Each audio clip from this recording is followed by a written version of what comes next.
Good morning student. दो बैलों की कथा का आगे का भाग मैं आज पढ़ा रही हूँ। मोती दिल में ऐड कर रह गया आ पहुँचा और दोनों को पकड़कर ले चला। कुशल हुई कि उसने इस वक्त मारपीट न की, नहीं तो मोती भी पलट पड़ता। उसके तेवर देखकर गया और उसके सहायक समझ गए कि इस वक्त टाल जाना ही मसलहत है। कहने का तात्पर्य है कि गया जूरी का साला समझ गया और उसने इस वक्त कुछ भी नहीं कहा।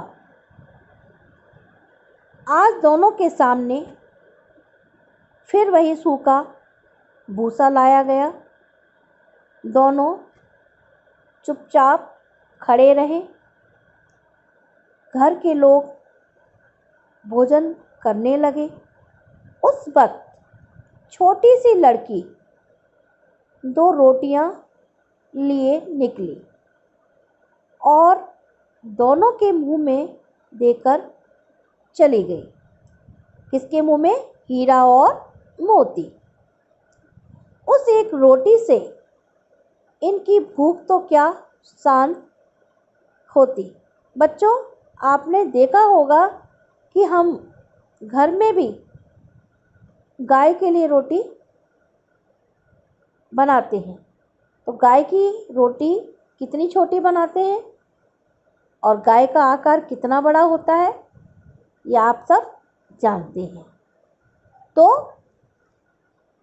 उन दो रोटी से क्या उनकी भूख शांत हो जाती? जो बच्ची दो रोटी लेकर आई थी हीरा और मोती के लिए, तो भूख शांत होती, पर दोनों के हृदय को मानो भोजन मिल गया। यहाँ भी किसी सज्जन का वास है। लड़की भैरव की थी। उसकी माँ मर चुकी थी। सौतेली माँ उसे मारती रहती थी, इसलिए इन बैलों में से उसे एक प्रकार की आत्मीयता हो गई थी। लड़की की माँ मर चुकी थी, सौतेली माँ उसको क्या करती थी? मारती पीटती थी। इसलिए इन बैलों से उसे क्या हो गई थी? एक प्रकार की आत्मीयता हो गई थी। दोनों दिन भर जोते जाते, डंडे खाते, अड़ते, शाम को थान पर बांध दिए जाते और रात को वही बालिका उन्हें दो रोटियां खिला जाती। बालिका, वो लड़की, दो रोटी खिलाकर जाया करती थी। प्रेम के इस प्रसाद की ये बरकत थी कि दो दो गाल सूखा भूसा खाकर भी दोनों दुर्बल ना होते थे। बैलों को जो सूखा भूसा दिया जाता था, फिर भी क्या वह कमज़ोर नहीं पड़ते थे, क्योंकि उनके अंदर भी सहन शक्ति थी। मगर दोनों की आंखों में रोम रोम में विद्रोह भरा हुआ था। दोनों की आंखों में क्या था? एक तरह का विद्रोह भर गया था। एक दिन मोती ने मूक भाषा में कहा, अब तो नहीं सहा जाता हीरा। अब क्या सहा नहीं जाता है? बैलों ने अपनी भाषा में एक दूसरे से अपना दुख व्यक्त करते हुए कहा कि अब दुख नहीं सहा जाता है। क्या करना चाहते हो? हीरा ने कहा, क्या करना चाहते हो?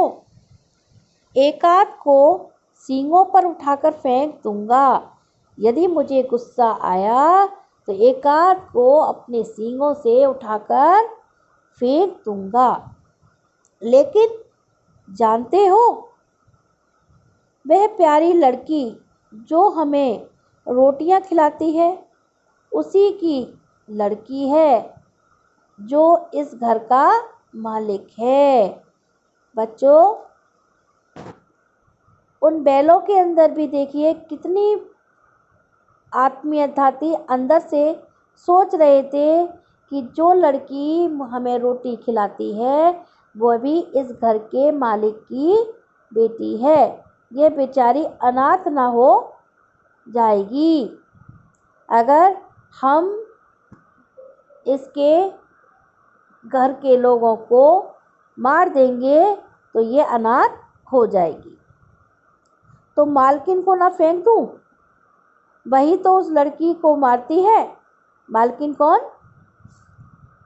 भैरव की पत्नी, यानी उस बच्ची की सौतेली माँ। लेकिन औरत जात पर सींग चलाना मना है, ये भूले जाते हो। तुम तो किसी तरह निकलते ही नहीं। बताओ, तुड़ाकर भाग चलें? आपस में मूक भाषा में कह रहे थे कि तुम तो किसी तरह निकले ही नहीं देते। बताओ, हम तुड़ाकर भाग चलें, यानी हम यहाँ से भाग चलें? हाँ, यह मैं स्वीकार करता हूँ, लेकिन इतनी मोटी रस्सी टूटेगी कैसे? इसका एक उपाय है। पहले रस्सी को थोड़ा सा चबा लो, फिर एक झटके में जाती है। रस्सी को क्या कर लो, मुंह से चबा लो, फिर ये क्या है, थोड़ी सी कमज़ोर पड़ जाएगी। रात को जब बालिका रोटियां खिलाकर चली गई, दोनों रस्सियां चबाने लगे, पर मोटी रस्सी मुंह में ना आती थी। बेचारे बार बार जोर लगाकर रह जाते थे। सहसा घर का द्वार खुला और वही लड़की निकली। दोनों सिर झुकाकर उसका हाथ चाटने लगे। दोनों की पूंछें खड़ी हो गई। उसने उनके माथे सहलाए और बोली, खोल देती हूँ, चुपके से भाग जाओ, नहीं तो यहाँ लोग मार डालेंगे। आज घर में सलाह हो रही थी कि इनकी नाकों में नाथ डाल दी जाए। उसने खराब खोल दिया, पर दोनों चुपचाप खड़े रहे। लड़की ने उनको खूंटे से खोल दिया और वह फिर भी चुपचाप खड़े रहे। मोती ने अपनी भाषा में पूछा, अब चलते क्यों नहीं? मोती हीरा से कहता है कि अब क्यों नहीं चल रहे हो? हीरा ने कहा, चले तो, लेकिन कल इस अनाथ पर आफत आ जाएगी, इस लड़की पर आफत आ जाएगी। अब इसी पर संदेह करेंगे। सहसा बालिका चिल्लाई। दोनों हुक्का वाले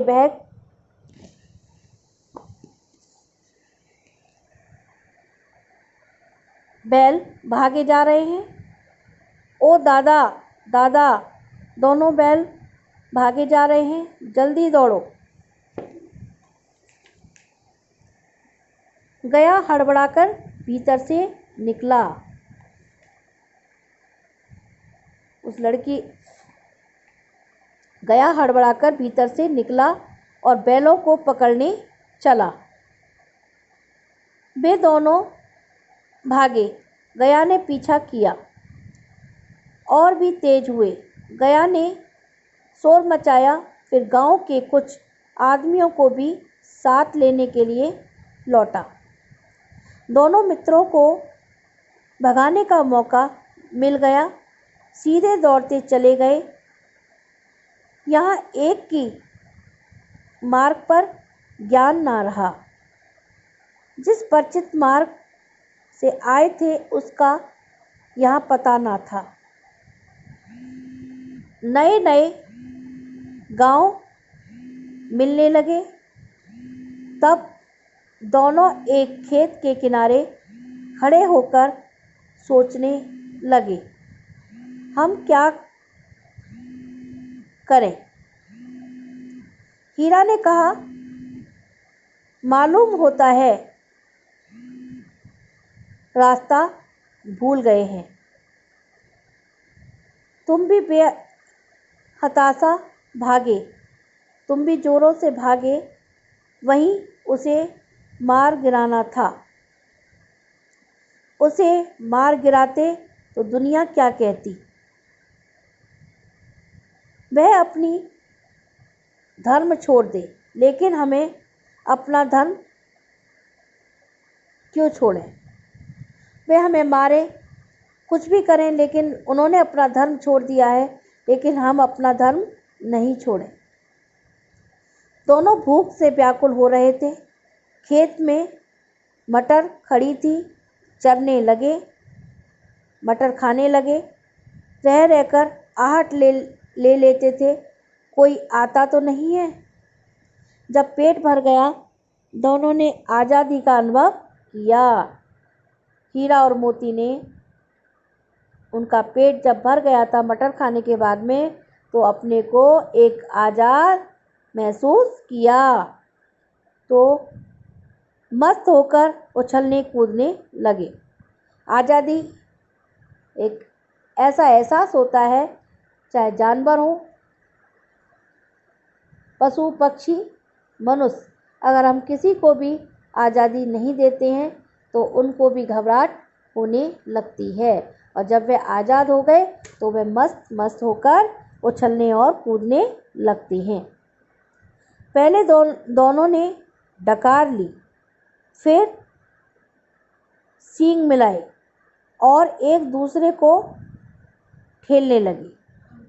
मोती ने हीरा को कई कदम पीछे हटा दिया, यहाँ तक कि वह खाई में गिर गया। तब उसे भी क्रोध आया, संभल कर उठा और फिर मोती से मिल गया। मोती ने देखा खेल में झगड़ा हुआ है तो किनारे हट गया। अरे यह क्या, कोई सांड डांकता चला आ रहा है।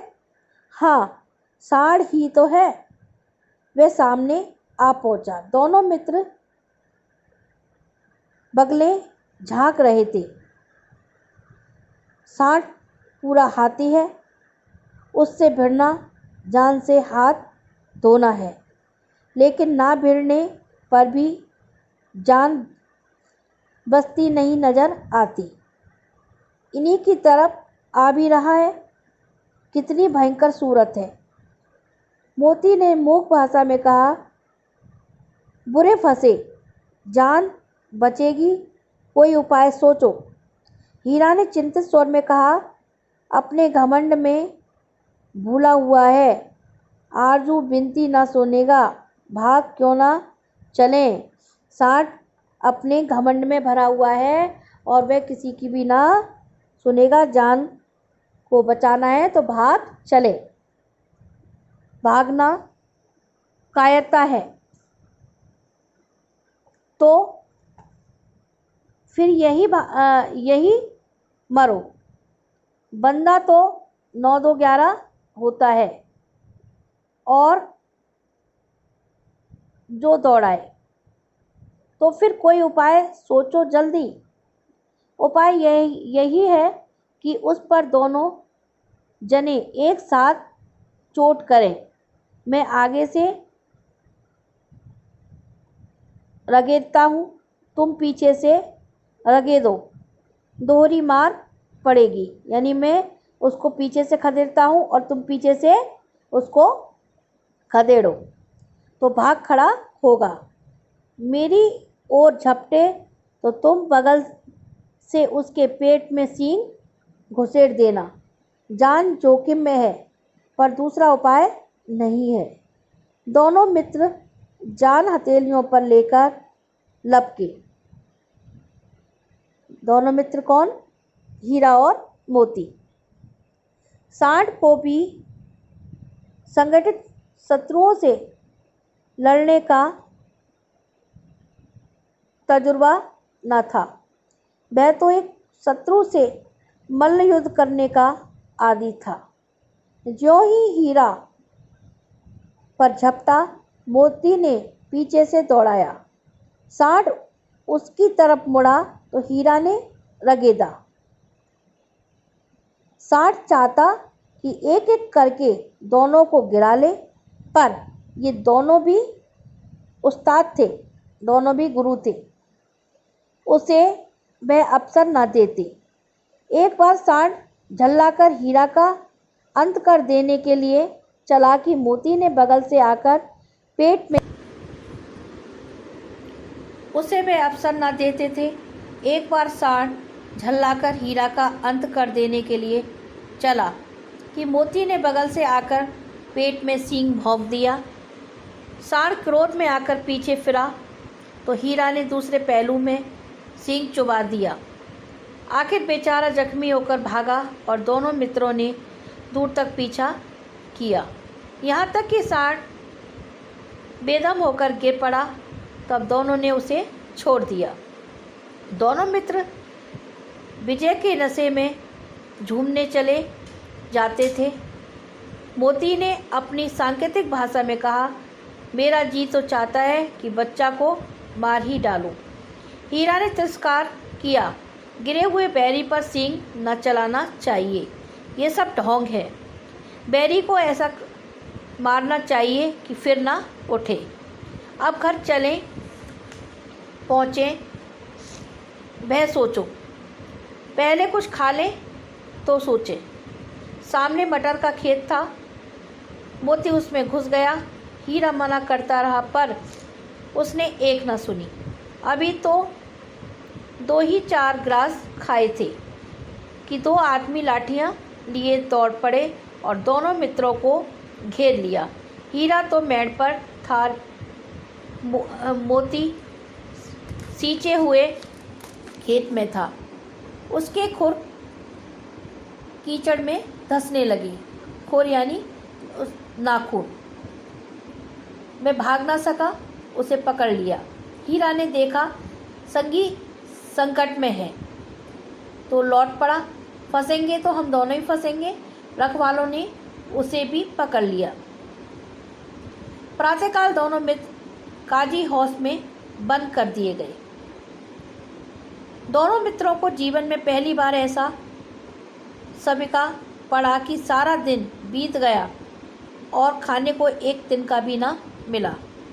समझ ही में नहीं आता था ये कैसा स्वामी है, इससे तो गया फिर भी अच्छा था। यहाँ कई भैंसें थी, कई बकरियाँ, कई घोड़े, कई गधे, पर किसी के सामने चारा न था।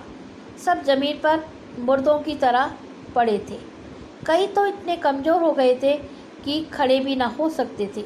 सारा दिन दोनों मित्र फाटक की ओर टकटकी लगाते ताकते रहते थे, पर कोई चारा लेकर आता न दिखाई दिया।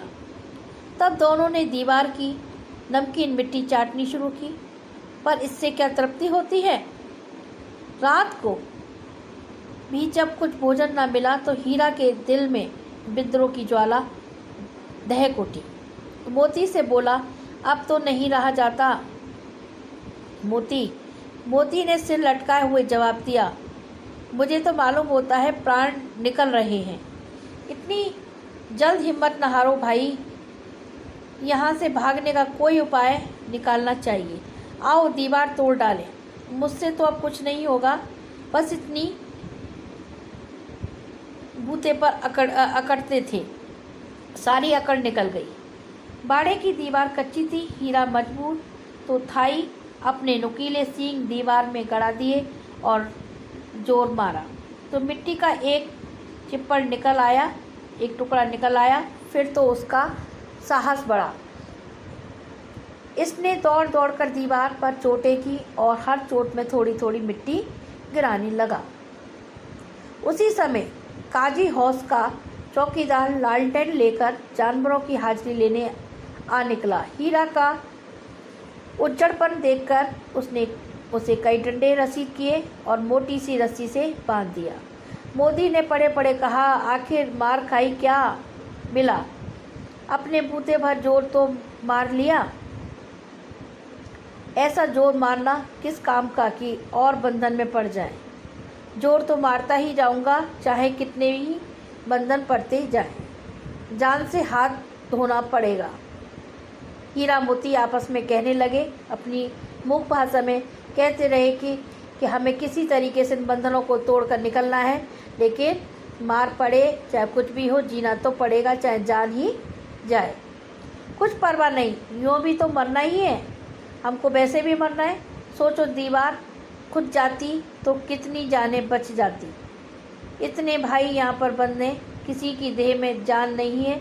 2-4 दिन और यही हाल रहा तो सब मर जाएंगे। हीरा मोती सोच रहे कितने सारे यहाँ पर जानवर बंधे हुए हैं, उनके अंदर बिल्कुल भी जान नहीं है। हाँ, ये बात तो है। अच्छा लो आ, फिर मैं भी जोर लगाता हूँ। मोती ने भी दीवार में उसी जगह सींग मारा। थोड़ी सी मिट्टी गिरी और फिर हिम्मत बढ़ी। फिर तो वह दीवार में सींग लगाकर इस तरह जोर करने लगा मानो किसी प्रतिद्वंदी से लड़ रहा है। उसके अंदर भी साहस आ गया और लड़ने की ताकत बढ़ती गई। आखिर कोई 2 घंटे की जोर आजमाइश के बाद दीवार ऊपर से लगभग 1 हाथ गिर गई। उसने दूनी शक्ति से दूसरा धक्का मारा तो आधी दीवार गिर पड़ती है। दीवार का गिरना था कि अधमरे से पड़े हुए सभी जानवर चेत उठे। 3 घोड़ियाँ सरपट भाग निकली, तेजी से भागी। बकरियाँ निकली, इसके बाद भैंसें भी खिसक गईं, पर गधे अभी तक ज्यों के त्यों खड़े थे। हीरा ने पूछा, तुम दोनों क्यों नहीं भाग जाते? एक गधे ने कहा, जो कहीं फिर पकड़ लिए जाएं, यानी फिर दोबारा से पकड़ लिए जाएं तो क्या होगा? तो क्या हर्ज है, अभी तो भागने का अवसर मिला है। हमें तो डर लगता है, हम यहीं पड़े रहेंगे। आधी रात से ऊपर जा चुकी थी। दोनों गधे अभी तक खड़े सोच रहे थे कि भागे या न भागे, और मोती अपने मित्र की रस्सी तोड़ने में लगा हुआ था। जब वह हार गया तो हीरा ने कहा, तुम जाओ, मुझे यहीं पड़ा रहने दो, शायद कहीं भेंट हो जाए। मोती ने आंखों में आंसू लाकर कहा, तुम मुझे इतना स्वार्थी समझते हो हीरा? हम और तुम इतने दिनों एक साथ रहे हैं, आज तुम विपत्ति में पड़ गए तो मैं तुम्हें छोड़कर अलग हो जाऊं? मैं ऐसा नहीं करूंगा। दोनों बैलों की इतनी अच्छी यहाँ पर मित्रता बताई गई है कि सुख दुख दोनों में एक साथ खड़े रहे हैं। हीरा ने कहा, बहुत मार पड़ेगी, लोग समझ जाएंगे ये तुम्हारी शरारत है। मोती गर्व से बोला, जिस अपराध के लिए तुम्हारे गले में बंधन पड़ा, उसके लिए अगर मुझ पर मार पड़े तो कोई चिंता की बात नहीं। इतना हो ही गया कि मैं 9-10 प्राणियों की जान बच गई। वे सब तो आशीर्वाद देंगे। इतना सब हो ही गया कि 8-9-10 प्राणियों की जान बच गई और वो हमें दिल से आशीर्वाद देंगे। ये कहते हुए मोती ने दोनों गधों को सींगों से मार मार कर बाड़े के बाहर निकाला और अपने बंधुओं के पास आकर सो रहा। भोर होते ही मुंशी और चौकीदार तथा अन्य कर्मचारी में कैसी खलबली मची, इसके लिखने की ज़रूरत नहीं। बस इतना ही काफ़ी है कि मोती को खूब मरम्मत हुई और उसे भी मोटी रस्सी से बांध दिया गया। 1 सप्ताह एक दोनों मित्र वहाँ बंधे पड़े रहे। किसी ने चारे का एक तृण भी ना डाला, एक तिनका भी नहीं दिया। हाँ, एक बार पानी दिया जाता था, यही उनका आधार था। दोनों इतने दुर्बल हो गए, कमज़ोर हो गए थे कि उठा तक ना जाता था। ठिठुरियाँ निकल आई थी। एक दिन बाड़े के सामने डुग्गी बजने लगी और दोपहर होते होते वहाँ 50-60 आदमी जमा हो गए। तब दोनों मित्र निकलने गए और उनकी देखभाल होने लगी। लोग आकर उनकी सूरत देखने और मन फीका करके चले जाते। ऐसे मृतक बैलों का कौन खरीदार होता। सहसा एक डड़ियल आदमी, जिसकी आंखें लाल थी, डड़ियल यानी उस आदमी के दाढ़ी थी, जिसकी आंखें लाल थी और मुद्रा अत्यंत कठोर यानी काफ़ी कठोर व्यक्तित्व दिख रहा था, और दोनों मित्रों के फूलों में उंगली गोदकर मुंशी जी से बातें करने लगा। उसका चेहरा देखकर अंतर ज्ञान से दोनों मित्रों के दिल काँप उठे। यानी उस डड़ियल का चेहरा देखकर हीरा और मोती का दिल अंदर से काँपने लगता है। वह कौन है और उन्हें क्यों टटोल रहा है, क्यों उनको बार बार देख रहा है। इस विषय में उन्हें कोई संदेह न हुआ। दोनों ने एक दूसरे को भीत नेत्रों से देखा और सिर झुका लिया। हीरा ने कहा, गया के घर से नाग भागे, हम गया के घर से यूं ही भागे, अब जान ना बचेगी। मोती ने अश्रद्धा के भाव से उत्तर दिया, कहते हैं भगवान सबके ऊपर दया करते हैं, उन्हें हमारे ऊपर क्यों दया नहीं आती। भगवान के लिए हमारा मरना जीना दोनों बराबर है। चलो अच्छा ही है, कुछ दिन उसके पास तो रहेंगे। एक बार भगवान ने उस लड़की के रूप में हमें बचाया था, क्या अब ना बचाएंगे। ये आदमी छुरी चलाएगा, देख लेना। तो क्या चिंता है, मांस खाल सींग हड्डी सब किसी न किसी काम आ जाएगी। हीरा मोती सोच रहे, छुरी चलाएगा, हमारी मांस खाल हड्डी कहीं सींग किसी के न किसी काम आएंगी। नीलाम हो जाने के बाद दोनों मित्र उस डड़ियल के साथ चले। दोनों की बोटी बोटी काँप रही थी, अंदर से डर लग रहा था। बेचारे पाँव तक ना उठा सकते थे, पर भय के मारे गिरते पड़ते भागे जाते थे, क्योंकि वह जरा सी चाल धीमी हो जाने पर जो उसे डंडा जमा देता था। राह में गाय भैंसों का एक रेबड़ हरे हरे हार में चढ़ता नजर आया।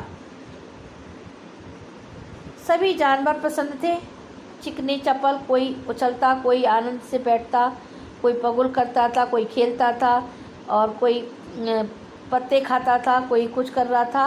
अब सब अपने अपने में खुश थे, पर इतने स्वार्थी हैं सब, किसी को चिंता नहीं कि उनके दो भाई बधिक के हाथ पड़े कैसे दुखी होंगे। सहसा दोनों को ऐसा मालूम हुआ कि ये परिचित रहा है। हाँ, इसी रास्ते से गया उन्हें ले गया था। वही खेत, वही बाग, वही गांव मिलने लगे। प्रतिक्षण उनकी चाल तेज होने लगी। गया जूरी का साला उसी रास्ते से ले गया, उनको वह रास्ता याद आ गया। सारी थकान, सारी दुर्बलता गायब हो गई। आहा, ये लो अपना ही हार आ गया। इसी कुएं पर हम पुर चलाने आया करते थे, यही कुआं है। मोती ने कहा, हमारा घर नगीच आ गया। हीरा बोला, भगवान की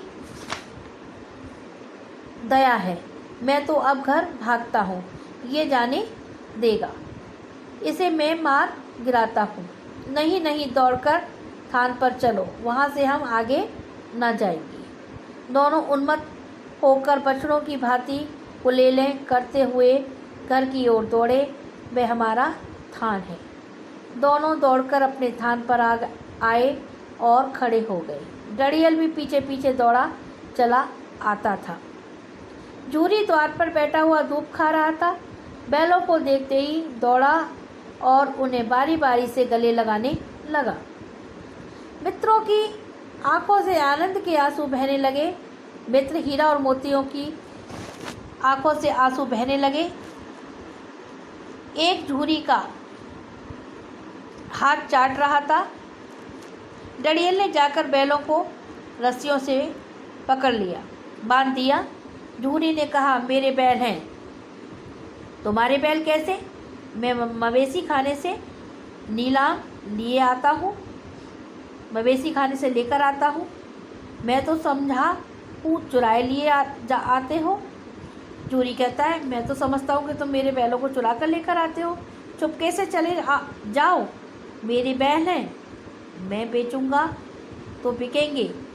किसी को मेरे बैल नीलाम करने का क्या अख्तियार है? मेरे बैलों को नीलाम करने की किसको क्या ज़रूरत है, जब तक मैं उनको नहीं बेचूंगा। जाकर थाने में रपट कर दूंगा, पुलिस थाने में जाकर रिपोर्ट कर दूंगा। मेरे बैल हैं, इसका सबूत यह है कि मेरे द्वार पर आकर खड़े हो गए हैं। डड़ियल धल लाकर बैलों को ज़बरदस्ती पकड़ ले जाने के लिए बढ़ा।